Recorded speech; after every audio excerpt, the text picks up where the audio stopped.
মাথা থেকে পা মোবারক পর্যন্ত এখন নবীজির বর্ণনা দিব। এই রসুল আকরাম সাল্লাল্লাহু আলাইহি সাল্লাম এত সুন্দর ছিলেন, মানুষ কয় ওমকে খুব সুন্দর দেখতে, তাই তাকে মোহাব্বত করি। সারা দুনিয়াকে জানায়া দিবেন আমার রসুলের বর্ণনা শুনে দেখো, ওনার চেয়ে সুন্দর দুনিয়াতে কেউ ছিল না, তো মোহাব্বত করতে হয় তাকে করো। কোত্থেকে শুরু হবে? মাথা থেকে পা পর্যন্ত, মন দিয়ে শুনবেন। ভূমিকায় একটা হাদিস শোনেন, আল জামিউস সগীর কিতাবের নাম। এই কিতাবের 6452 নাম্বার হাদিস, ইমাম সুয়ুতি রহমতুল্লাহ আলাইহির লেখা কিতাবটা। এই কিতাবের মধ্যে আসছে কানা রাসূলুল্লাহ সাল্লাল্লাহু আলাইহি ওয়াসাল্লাম আবিয়াদা কান্নামা সিগমিন ফিদ্দা। নবীজি সাল্লাল্লাহু আলাইহি ওয়াসাল্লাম এত সৌন্দর্যময় ছিলেন যেন তার দেহটা রূপা দ্বারা তৈরি করা। সুবহানাল্লাহ। কি দ্বারা? তো গর্ভবতী মা রসুলকে ভাববে, কেন নায়ক নায়িকা ভাববে? যে রসুল আকরাম সাল্লাল্লাহু আলাইহি সাল্লামের দেহ মোবারক কেমন যেন রূপা দ্বারা আল্লাহ তৈরি করছেন, এত সুন্দর ছিল। এবার মাথা থেকে বর্ণনা শুনেন। 1 নাম্বার, নবীজি সাল্লাল্লাহু আলাইহি সাল্লামের মাথা মোবারক এটা দেখতে কেমন ছিল? তিরমিজি শরীফের 3637 নাম্বার হাদিস, 3637, 3637। عن علي بن أبي طالب رضي الله تعالى عنه قال كان رسول الله صلى الله عليه وسلم ضخم الرأس। আলী ইবনে আবি তালেবের বর্ণনা, আল্লাহ রাসূল সাল্লাল্লাহু আলাইহি ওয়াসাল্লামের মাথাটা তুলনামূলকভাবে একটু বড় ছিল, দেখতে বড় চমৎকার। একদম ছোট মাথা যেগুলো, এগুলোর চেয়ে একটু দেখতে বড়, খুব সুন্দরভাবে আল্লাহ পাক রব্বুল আলামিন নবীজির মাথা মোবারকটা সাজিয়েছেন। 2 নাম্বার, মাথার চুল মোবারক কেমন ছিল রসুল আকরাম সাল্লাল্লাহু আলাইহি সাল্লামের? একটা কিতাব আছে নাম জাওয়াইদুল মুসনাদ। এই কিতাবের 944 নাম্বার হাদিসের বর্ণনা, কানা রাসূলুল্লাহ সাল্লাল্লাহু আলাইহি ওয়াসাল্লাম কাসীরা শারির রাসি। আল্লাহ নবীর চুল মোবারক ছিল ঘন। তাহলে মা বোন 1 নাম্বার কল্পনা আনবে, আমার নবীকে কেমন যেন রূপা দ্বারা তৈরি করা হয়েছে। আমার নবীর মাথা মুবারক কত সুন্দর, আমার নবীর চুল মুবারক দেখতে ঘন ছিল। এই চিন্তাগুলা মা বোনরা আনবে। 3 নাম্বার, চুলগুলা দেখতে কেমন ছিল? মুসলিম শরীফের 2347 নাম্বার হাদিসের বর্ণনা, 2347 নাম্বার হাদিসের বর্ণনা। عن أنس بن مالك رضي الله تعالى عنه قال لا بالجعد القطيط ولا بالسبت। আল্লাহর নবীর চুল মুবারক একবারে কোকড়ানো ছিল না, একদম লম্বাও ছিল না। একবারে কোকড়ানো ছিল না, আবার লম্বাও ছিল না। প্রশ্ন, হুজুর তাহলে কেমন ছিল আপনারা একটু বলেন তো? নবীজির চুল মুবারক কেমন ছিল দেখেন। আহারে, আল জামিউস সগীর হাদিস নাম্বার 6452 নাম্বার হাদিস, কানা রাসূলুল্লাহ সাল্লাল্লাহু আলাইহি ওয়াসাল্লাম রাজিলা শারি। আমার নবীর চুল মুবারক একবারে কোকড়ানো ছিল না, আবার লম্বা ছিল না। দেখতো কেমন ছিল? সাহাবা বর্ণনা দেয় সামান্য ঢেউ খেলানো চুল ছিল। সুবহানাল্লাহ। ঢেউ খেলতো নবীজির চুল মুবারক, ঢেউ খেলতো। কেমন ঢেউ খেলতো দেখেন। রসুল আকরাম সাল্লাল্লাহু আলাইহি সাল্লামের চুলের ব্যাপারে আল জামিউস সগীরের 6475 নাম্বার হাদিস আসছে, ইন্না আকিকাতুহু, নবীজির চুল মুবারকের অবস্থা ছিল এমন, আল্লাহর নবীর সামনের চুল মুবারক গুলা যদি শীতি কাটতো, কি কাটতো? শীতি। এগুলা যদি শীতি কাটতো নিজের থেকে, ইনকানাত আকিকাতুহু, নবীজির চুল মুবারক গুলো যদি শীতি কাটতো, ইনিন ফারাকাত আকিকাতুহু, চুল যদি এমনি শীতি কাটতো, ফারাক, তাহলে নবী খুব সুন্দরভাবে শীতি কাটতেন। ওয়াইল্লা ফালা, অন্যথায় শীতি কাটতেন না। তাহলে একবারে কোকড়ানো ছিল না, একবারে লম্বা ছিল না, ঈষৎ ঢেউ খেলানো ছিল, হালকা ঢেউ খেলতো চুলগুলা। চুল যদি অনায়াসে শীতি আসতো, আল্লাহর নবীর শীতি মুবারকটা এত সুন্দর করে হইতো যে অটোমেটিক আমার নবীর চুল মুবারক এমন ভাবে শীতি হয়ে যেত, দেখতে মনে হতো একজন সুদর্শন পুরুষকে আল্লাহ কিভাবে বানিয়েছেন। সুবহানাল্লাহ। মানুষ কাকে ফলো করে আমি বুঝি না। তাহলে রাসূল আকরাম সাল্লাল্লাহু আলাইহি সাল্লামের চুল মুবারক এমনি শীতি হয়ে যেত। সামনের চুল আর সামনের দাড়ি কয়েকটা সাদা হয়ে গেছিল। ইন্তেকালের আগ পর্যন্ত প্রায় 17-18টার মতো দাড়ি সাদা, শাড়ি আর চুল সাদা হয়ে গেছিল। মুসলিম শরীফের 2344 নাম্বার হাদিসের বর্ণনা, কদ শামিত মুকদ্দামু রাসিহি ওয়া লিহিয়াতি, সামনের চুল আর দাড়ি কয়েকটা সাদা হয়ে গেছে। দেখেন কি কয়, কানা ইজাদ্দাহানা, নবী যদি চুল এবং দাড়ির মধ্যে তেল লাগাইতেন, লাম ইয়াত্তাবায়ান, তাহলে ওই সাদা চুলগুলা দেখা যাইতো না। তেল লাগায় রাখলে এই সাদা কয়েকটা দেখা যাইতো না। যদি তেল না লাগাইতেন, ওয়াইদা কানা শাইসা রাসুহু, আর কখনো যদি চুলগুলা পড়তো একটু এলোমেলো হয়ে যেত, তখন দেখা যাইতো দুই একটা সাদা আছে। অন্যথায় তেল লাগিয়ে রাখলে 64 বছর, আপনার 60 বছরের পরেও আমার নবীর ওই চুল সাদা দেখা যাইত না তেল লাগানোর পর। তাহলে কানা ইজা দাহানা লাম ইয়াতাবাইয়ান, তেল লাগাইলে আর দেখা যাইতো না। ওয়াইদা শাই, আগে বলেন, আমি আরো বলবো, যদি স্ত্রীদেরকে এগুলা বলবেন তো সবাই, না হলে সামনে আর কম না, বাকি আছে কিন্তু সব, মাত্র মাথা ধরলাম। বলেন তো বিবিদেরকে এগুলা শোনাবেন তো, হ্যাঁ, যে এইগুলা ভাবো। রাসূল আকরাম সাল্লাল্লাহু আলাইহি সাল্লামের দাড়ি মোবারক, চুল মোবারক একটু সাদা ছিল। এগুলো চুলের অবস্থা। এখন আসেন 4 নাম্বার কথা, চুল কি পর্যন্ত ছিল? 1 নাম্বার অফর, কানের মধ্য পর্যন্ত, অর্ধেক পর্যন্ত। 2 নাম্বার লিম্মা, কাঁধ এবং 2 কানের মাঝামাঝি পর্যন্ত। 3 নাম্বার জুম্মা, 2 কাঁধ পর্যন্ত প্রলম্বিত চুলকে বলা হয় জুম্মা। 3টা হাদিস থেকে আমরা শুনি আমরা। 4 নাম্বার আলোচনা হলো নবীজির চুল মোবারক কি পরিমাণ লম্বা ছিল। 1 নাম্বার 2 কানের মাঝামাঝি মানে অর্ধেক পর্যন্ত লম্বা ছিল। মুসলিম শরীফের হাদিস 2338 নাম্বার হাদিস, 2338 নাম্বার হাদিস। এই হাদিসের মধ্যে আসছে কানা রাসূলুল্লাহি সাল্লাল্লাহু আলাইহি ওয়াসাল্লাম, কানা শা'রু রাসূলিল্লাহি সাল্লাল্লাহু আলাইহি ওয়াসাল্লাম ইলা আনসাফি উযুনাই, আল্লাহর নবীর চুল মোবারক কানের অর্ধেক পর্যন্ত লম্বা ছিল, এটাকে বলা হয় ওয়াফরা। তাহলে কানের অর্ধেক পর্যন্ত, বলেন এটাকে কি বলা হয়? ওয়াফরা। এবার 2 নাম্বার লিম্মা, লিম্মা কাকে বলা হয়? 2 কাঁধ আর 2 কানের মাঝামাঝি চুলকে। দলিল বুখারী শরীফের 5905 নাম্বার হাদিসের বর্ণনা, কানা শা'রু রাসূলিল্লাহি সাল্লাল্লাহু আলাইহি ওয়াসাল্লাম বাইনা উযুনাইহি ওয়া আতিকিহি, আল্লাহর নবীর চুল মুবারক 2 কান এবং 2 কাঁধের মাঝামাঝি পর্যন্ত ছিল, এটাকে বলা হয় লিম্মা।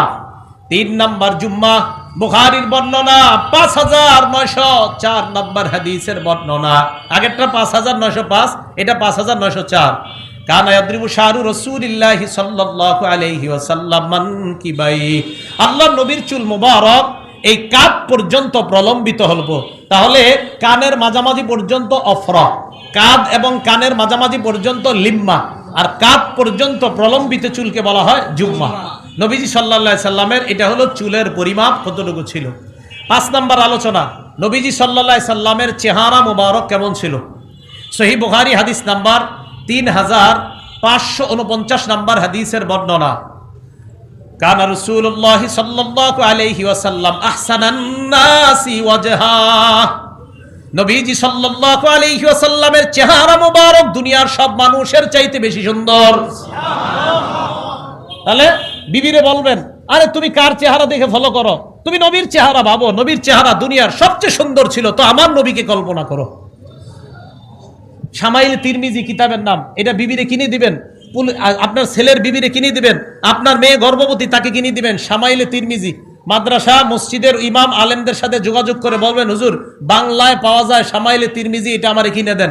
এটা ওই গর্ভবতী নারীকে দিয়ে বলবেন কোরআন পড়বে, আর পাশাপাশি নবীর নাক কান চুল কেমন ছিল এগুলা পড়তে থাকো, নাটক সিনেমা বন্ধ, সব বন্ধ করে দেন। সন্তানের উপর প্রভাব পড়বে ইনশাআল্লাহ। রাসূল আকরাম সাল্লাল্লাহু আলাইহি সাল্লামের চেহারা মোবারক সবচেয়ে উজ্জ্বল ছিল। তিরমিজি শরীফের 3638 নাম্বার হাদিসের বর্ণনা, লা বিল মুকালসামি, আল্লাহ রাসূলের চেহারা মোবারক একবারে গোল ছিল না। তাহলে কেমন ছিল? ওয়া কানা ফিল ওয়াজহি তাদবিরুন আবিয়াদ মুশরাবা, হ্যাঁ গোলের দিকে কিছুটা ভাব ছিল, তবে গোল ছিল না। আল্লাহ নবীর চেহারা মোবারক গোল ছিল না, হ্যাঁ তবে গোলের দিকে কিছুটা ভাব ছিল, পুরাপুরি গোল ছিল না। এটা রাসূল সাল্লাল্লাহু আলাইহি সাল্লামের চেহারার আকৃতি। নবীজি সাল্লাল্লাহু আলাইহি সাল্লামের চেহারাটা আরো কেমন সুন্দর ছিল, আরেকটা বর্ণনা আমরা শুনি। তিরমিজি শরীফের 3846 নাম্বার হাদিসের বর্ণনা। এই হাদিসের মধ্যে আসছে নবীজি সাল্লাল্লাহু আলাইহি সাল্লামের চেহারা মুবারকটা এত সুন্দর ছিল, আল্লাহ পাক রব্বুল আলামিন এত সুন্দর করে বানিয়েছে। আল জামিউস সগীরের 6475 নাম্বার হাদিসে আসছে, ইয়া তালাআল্লাহু ওয়াজহুহু তালাআলু আল কমার লাইলাতাল বাদ, পূর্ণিমার চাঁদের রাতের চাঁদটা যেমন সুন্দর, রাসূলের চেহারা মুবারকটা এমন ওই চাঁদের মতো সুন্দর দেখা যেত। এটা আল জামিউস সগীরের বর্ণনা, 6475 নাম্বার হাদিস। মুসলিম শরীফের 2344 নম্বর হাদিসের বর্ণনা। এক ব্যক্তি প্রশ্ন করলেন, ওয়াজহুহু মিসলুস সাইফ, নবীর চেহারা মুবারক কি তরবারির মতো সুন্দর ছিল?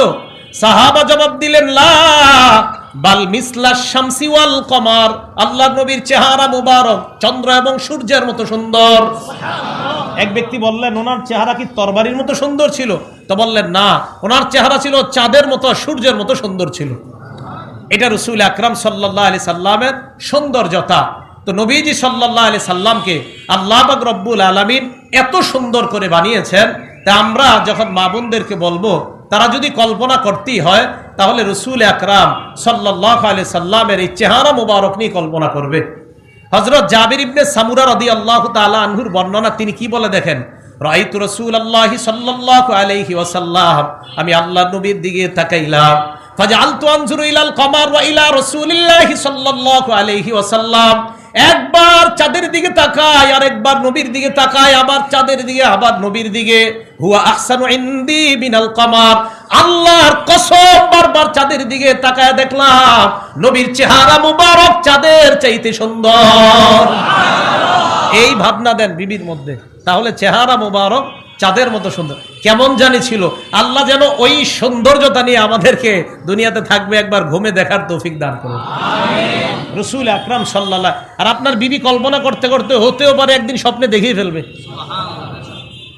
এগুলো 5 নাম্বার চেহারার বর্ণনা। 6 নাম্বার নবীজি সাল্লাল্লাহু আলাইহি সাল্লামের কপাল মোবারকের বর্ণনা। কানা রাসূলুল্লাহি সাল্লাল্লাহু আলাইহি ওয়াসাল্লাম ওয়াসিআল জাবিন, নবীজির কপালটা ছিল চওড়া, দেখতেই মনে হতো নেতৃত্ব গুণে সর্বপ্রকার গুণ দিয়ে আল্লাহ ওনাকে বানিয়েছেন কপালটা। 7 নাম্বার নবীজির ভুরু মোবারক, ভুরু এই দুই পাশের ভুরু। আল জামিউস সগীর 6475 নাম্বার হাদিসে আসছে, কানা রাসূলুল্লাহি সাল্লাল্লাহু আলাইহি ওয়াসাল্লাম আযাজ্জাল হাওয়াজিবি সাওয়াবিগা মিন গায়রি কারনিন বাইনাহুমা, রাসূল আকরাম সাল্লাল্লাহু আলাইহি ওয়াসাল্লামের ভুরু মুবারক, এই দুই ভুরু মুবারক ছিল বক্র, বাঁকা, সরু, চিকন। এখন পার্লারে গিয়ে অনেকে চিকন করে, আমার নবীর ভুরু আল্লাহ বানাইছে এমন চিকন ছিল। দুইটার মাঝখানে মিন গায়রি কারনিন, এই দুই ভুরুর মাঝখানে লাগানো ছিল না। এখন আমার দিকে তাকান, নবীজির এই দুই ভুরুর মাঝখানে বাইনাহুমা, এই দুই ভুরুর মাঝখানে একটা রগ ছিল, ইউদিররুহুল গদব, আমার নবী যখন মাঝে মাঝে রাগ করতেন এই রগটা ফুলে যেত। আর না জানি কত সুন্দর লাগতো। অবশ্যই নবীজি রাগ হইলেও সুন্দর লাগতো।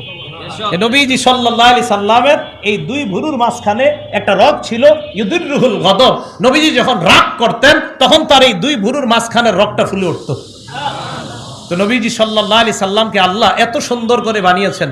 তাহলে এইভাবে আপনার ঘন ছিল, সরু ছিল, দুইটার মাঝখানে ফাঁকা ছিল, আর এই দুইটার মাঝখানে একটা রগ ছিল, রাগ হইলে নবীজির এটা দেখা যাইত।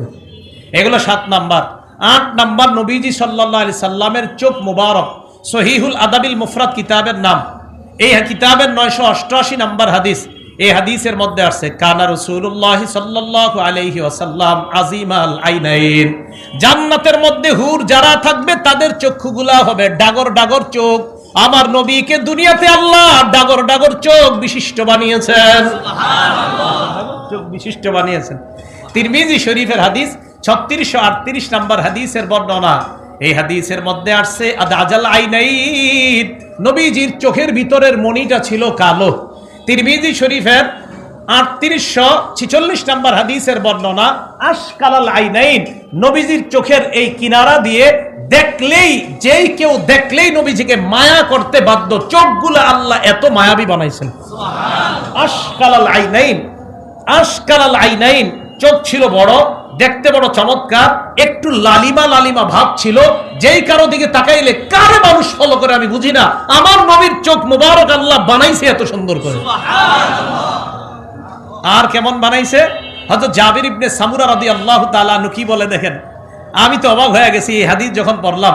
তিরমিজি শরীফের একটা হাদিস আছে, ইয়াদখুলু আহলুল জান্নাতিল জান্নাতা জুরদান মুরদান মুকাহহালিনা, জান্নাতীরা যখন জান্নাতে যাবে তখন তাদের চোখগুলোর দিকে তাকাইলে দেখা যাবে আল্লাহ প্রদত্ত সুরমা মনে হয় তাদের চোখে লাগায় দেওয়া হয়েছে, সুবহানাল্লাহ। দুনিয়াতে না জান্নাতে যাওয়ার সময়। এবার আমার নবী দুনিয়াতে কেমন ছিল দেখেন।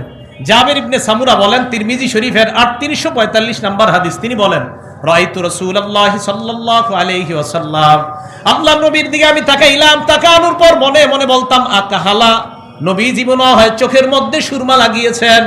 ভালো করে তাকায়া দেখলাম লাইসা বি আখালা, সুরমা লাগায় নাই, বরং আল্লাহ চোখগুলাই এমন বানায়া দিছে সুবহানাল্লাহ। আমার দেখলে মনে হয়তো সুরমা লাগাইছে, আসলে সুরমা লাগায় নাই, আল্লাহ বানাইছে এমন।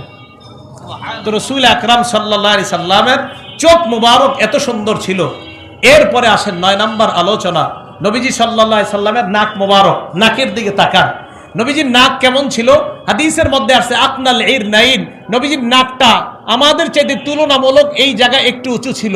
লাহু নূরুন, এই জায়গায় তাকাইলে মনে হতো একটা নূর ইয়ালুহু, এখান থেকে নূর বের হচ্ছে সুবহানাল্লাহ। এত সুন্দর করে আল্লাহ নবীজিকে বানিয়েছেন। 10 নাম্বার দাঁত মুবারক, হাদিসে আসছে মুফাল্লাজাল আসনান, বর্তমানে দাঁত ফাঁকা করার জন্য কত কিছু করা হয়, আল্লাহর নবীকে আল্লাহ পাক রব্বুল আলামিন এমনিতেই দাঁতগুলা হালকা হালকা ফাঁকা রেখে যেন কোনো শিল্পের শিল্প দ্বারা আমার নবীর দাঁতগুলা আল্লাহ বসিয়ে দিয়েছেন সুবহানাল্লাহ। 11 নাম্বার নবীর থুতু মুবারক, কি মুবারক? হ্যাঁ থুতু, স্বপ্নে যদি মুখে একটু দিয়ে দেয় কাজ হয়ে গেছে। তো রাসূল আকরাম সাল্লাল্লাহু আলাইহি সাল্লামের থুতু মুবারক কেমন ছিল? বুখারী শরীফের একটা বর্ণনা শুনেন, 4210 নাম্বার হাদিস। রাসূল আকরাম সাল্লাল্লাহু আলাইহি সাল্লামের সাহাবা সাহাল ইবনে সাদ রাদিয়াল্লাহু তাআলা আনহুর বর্ণনা, তিনি বলেন খায়বারের যুদ্ধে আমাদের বিজয় হচ্ছে না। তো রাসূল আকরাম সাল্লাল্লাহু আলাইহি সাল্লাম বললেন, খায়বারের যুদ্ধের দিন নবীজি বললেন আগামীকাল লা উতিয়ান্না রায়াতা গাদান রাজুলান, আগামীকাল এমন এক ব্যক্তির হাতে পতাকা দিব, ইয়াফতাহুল্লাহু আলা ইয়াদাইহি, যার হাতে আমি আশাবাদী আল্লাহ খায়বারের বিজয় দান করবেন সুবহানাল্লাহ। ইউহিব্বুল্লাহ ওয়া রাসূলা ওয়া ইউহিব্বুহুল্লাহু ওয়া রাসূলুহু, যেই ব্যক্তি আল্লাহ আর আল্লাহ রাসূলকে ভালোবাসে আর আল্লাহ এবং তার নবীও তাকে ভালোবাসে। এখন দেখেন, আমি আপনি আল্লাহ তাআলা নবীর সাহাবারা এই কথা শোনার পর আমাদের মাদ্রাসার উস্তাদরা যখন কিছু বলে আগামীকাল তোদের মধ্য থেকে একজনকে এই করা হবে, ভালো একটা সুসংবাদ দিছে, তখন সবার রাত্রে ঘুমাবে না, আরে না জানি আমি, প্রত্যেকের এরকম একটা মনোভাব থাকবে। তো নবীর সাহাবারা ফাবাতু ইয়াদুকুনা লাইলাতাহুম, রাতের বেলা এই চিন্তায় কাটায়া দিছে, আইয়ুহুম ইউতাহা, তারা এই চিন্তা করতে করতে রাতটা কাটায় দিছে, না জানি কালকে আমাকেই দেয়, না জানি পতাকাটা আমাকেই দেয়, তো প্রত্যেকের আশা আমাকেই দিবে। ফালাম্মা গাদাও, যখন সকাল হয়েছে, আসবাহু ফালাম্মা আসবাহু গাদাও আলা রাসূলিল্লাহি সাল্লাল্লাহু আলাইহি ওয়াসাল্লাম, সকাল হওয়ার পর তারা সবাই আল্লাহ নবীর কাছে আসলেন, আসার পর নবীর আশেপাশে ঘুরে আর সবার চিন্তা আমারই দিবে। চোখের মধ্যে সমস্যা হয়েছে, নবীজি বলেন তাড়াতাড়ি ডাকো। হযরতে আলী আসলেন, আসার পর বললেন আলী কেন আসো নাই? হযরত আলী বলেন হুজুর চোখে সমস্যা। নবীজি কই সমস্যা? চোখে। কখনো চোখ খুলছে। ফাবাসাকা রাসূলুল্লাহি ফি আইনাই, আল্লাহর নবী হযরত আলীর দুই চোখে থুতু দিয়ে দিস সুবহানাল্লাহ। হযরত আলী বলেন সাথে সাথে আমার অবস্থা এমন যেন আমার জীবনেও চোখে সমস্যা ছিল না সুবহানাল্লাহ। বরকত আসেনি থুতুতে? আছে। স্বপ্নে যদি একটু পায়া যান কাজ হয়ে যাবে। 12 নাম্বার, 11 নাম্বার থুতু মুবারক, 11 নাম্বার থুতু মুবারক। 12 নাম্বার রাসূল আকরাম সাল্লাল্লাহু আলাইহি ওয়াসাল্লামের ফু ফু ফু, মুখ দিয়ে ফু দেয় না, ফু। নবীজির এক সাহাবা নাম সালামা রাদিয়াল্লাহু তাআলা আনহু, এই সালামা রাদিয়াল্লাহু তাআলা আনহুর ব্যাপারে আসছে আবু দাউদ শরীফের বর্ণনা 3894 নাম্বার হাদিস। এখানে আসছে হযরত সালামা রাদিয়াল্লাহু তাআলা আঘাতপ্রাপ্ত হয়েছে। তা এক সাহাবা তার নাম ইয়াজিদ ইবনে উবাইদুল্লাহ, তিনি বলেন আমি দেখলাম হযরত সালামার পায়ের মধ্যে আঘাতের চিহ্ন। আমি বললাম কি ব্যাপার, তোমার পায়ে কি হয়েছে? ভাই যুদ্ধের ময়দানে পায়ে একটু আঘাত পাইছি। কয় তাই নাকি? হ্যাঁ। নবীজির কাছে বলা হলো ইয়া রাসূলুল্লাহ, আপনার সাহাবা সালামার পায়ের মধ্যে আঘাত হয়েছে। নবীজির কাছে সাহাবা সালামাকে নিয়ে যাওয়া হয়। হযরত সালামা বলেন ফানাফাসা ফিয়া সালাসা নাফাসাত, নবী আমার পায়ের আঘাতের জায়গায় 3টা ফু দিলেন। কয়টা ফু দিলেন? 3টা ফু দেওয়ার পর আমার মনে হলো আমি জীবনেও পায়ের মধ্যে কখনো আঘাত পাই না। নবীজির ফু। 13 নাম্বার নবীজির দাড়ি মুবারক, কানা রাসূলুল্লাহ সাল্লাল্লাহু আলাইহি ওয়াসাল্লাম কাসাল লিহিয়া, নবীজির দাড়ি মুবারক ঘন ছিল। দাড়ি মুবারক কি ছিল? ঘন ছিল। 14 নাম্বার দেখেন কাত, কাত কেমন ছিল কাত? এটা আল জামিউস সগীরে আসছে। আল জামিউস সগীরের 6475 নম্বর হাদিসটা আলেমরা পড়ে নিতে পারেন, লম্বা একটা হাদিস। এই হাদিসের সনদে ইমাম সুয়ুতি লেখছেন এটা হাসান। অন্যান্য কিছু সনদ আছে যে সনদগুলো দুর্বলতা আছে, বাকি এই সনদ এটা হাসান সনদ। তো রাসূল আকরাম সাল্লাল্লাহু আলাইহি সাল্লামের কাঁধ মোবারক কান্না উনুকাহু জিদু দুমিয়াতিন ফি সাফাইল ফিদ্দা, যেন আল্লাহ নবীর কাঁধ মোবারকটাকে একটা রূপার পাত্রের মধ্যে যেন রসুলের এই কাঁধ মুবারক মতি দিয়ে আল্লাহ সাজিয়ে দিয়েছেন। এত সুন্দর করে নবীর কাঁধ মুবারক বানিয়েছে। 15 নাম্বার, এবার এই জায়গাটা তাকান, প্রত্যেকের এই জায়গাটা কল্পনা করেন যে কাঁধের একটু নিচে। মুসলিম শরীফের 2344 নাম্বার হাদিস, সাহাবা বলেন রাআইতুল খাতামা ইনদা কাতিফিহি মিসলা বাইজাতিল হামামা, কবুতরের একটা ডিমের মতো নবীজির এই কাঁধ মুবারকের একটু নিচে পিঠের উপরে ছোট্ট একটা চিহ্ন দেখলাম। কিসের মতো? কয় কবুতরের ডিমের মতো কিছু একটা দেখলাম। হুজুর এটা কি? নবীজি বললেন এটা হলো আমার নবুয়তের মোহর। 16 নাম্বার বুক, কানা রাসূলুল্লাহ সাল্লাল্লাহু আলাইহি ওয়াসাল্লাম আরিদাস সাদরি, আমার নবীর বুক মুবারক প্রশস্ত ছিল, দেখলেই পালোহান মনে হতো। 17 নাম্বার তাকান, এই বুক থেকে নাভি পর্যন্ত পশম কেমন ছিল? দাকিকল মাসরুবা, নবীজির এখান থেকে নাভি পর্যন্ত সরু চিকন একটা, মনে হচ্ছে একটা খেজুর গাছ মনে হয় বসিয়ে দেওয়া হয়েছে।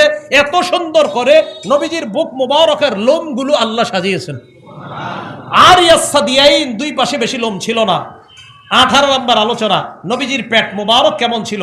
সাওয়া আল বাতনি ওয়াস সাদরি, আমার নবীর পেট বুক উভয়টা সমান ছিল, আমগো মতো মোটা ছিল না। রাত 11টায় খায়া ঘুমাইলে তো মোটাই হবে। 11টা এশার আগে খানা খাবেন, এশার আগে খানা খেয়ে এশার নামাজ পড়বেন, 2 রাকাত সুন্নত পড়বেন, আরো 8 রাকাত বাড়ায়া পড়বেন, এরপরে 3 রাকাত ভিতির পড়বেন। ওই 8 রাকাত, যে 8 রাকাত নিয়ে রমজানে ঝামেলা হয়, এই 8 রাকাত নবী সারা বছর পড়তেন।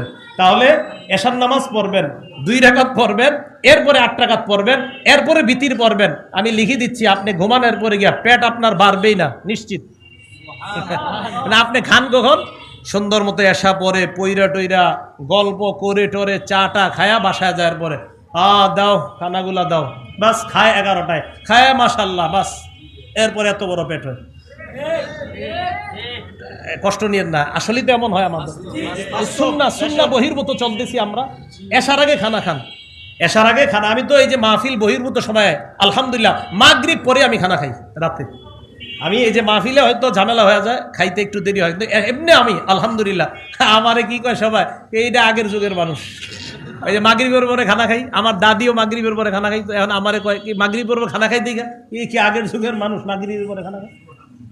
তো মাগরিবের পরে খানা খাই আলহামদুলিল্লাহ। তো মাহফিল ছাড়া আপনার মাগরিবের পরে আমার খানা খাওয়া আদত, শুধু আমার না, আমাদের পরিবারের আলহামদুলিল্লাহ, আমার বিবি সহ আমাদের সবার আদত মাগরিবের পরেই খানা খাওয়া। রাসূল আকরাম সাল্লাল্লাহু আলাইহি সাল্লামের পেট বুক এইগুলো সমান ছিল। কেন? আমাদের নবীজি সাল্লাল্লাহু আলাইহি সাল্লামের পেট আর বুক এটা সমান রাখা, এটা পালন রাখা। পেট বেড়ে যাওয়া এটা দিতে পারেন না আপনি, কারণ একটা মুসলমান সব সময় সুঠাম দেহি দেখতেই যেন মুজাহিদ মনে হয়। এটা একজন মুসলমান এমন থাকতে হবে। 19 নাম্বার, রাসূল আকরাম সাল্লাল্লাহু আলাইহি সাল্লাম হাঁটতেন কিভাবে? তিরমিজি শরীফের 3637 নাম্বার হাদিসের বর্ণনা। আলী ইবনে আবি তালেব রাদিয়াল্লাহু তাআলা আনহু বলেন, বাস এই কথা বলে শেষ করে দিচ্ছি, দেখেন একবারে বর্ণনা দেয়। লাম ইয়াকুন রাসূলুল্লাহ বিতাওয়িলিল বাইন, নবীজি সাল্লাল্লাহু আলাইহি সাল্লাম একবারে গাছের মতো লম্বা ছিল না, ওয়ালা বিল কাসিরি, একবারে খাটো ছিল না। কেমন ছিল? শাসনুল কাফাইনি ওয়াল কদামাইন, হাতগুলা আর পাগুলা ছিল মাংসালু। আমার একটু ধরেন তো, এই দেখেন, কেউ যখন নবীজিকে ধরতো তখন তার হাত মুবারক একদম নরম ছিল, আর যখন তরবারি ধরতেন তখন ওনার চেয়ে এরকম শক্তিশালী আর কারো হাত ছিল না। হাত মুবারক এত সুন্দর ছিল। তাহলে হাত মুবারক মাংসালু ছিল, পা মুবারক মাংসালু ছিল।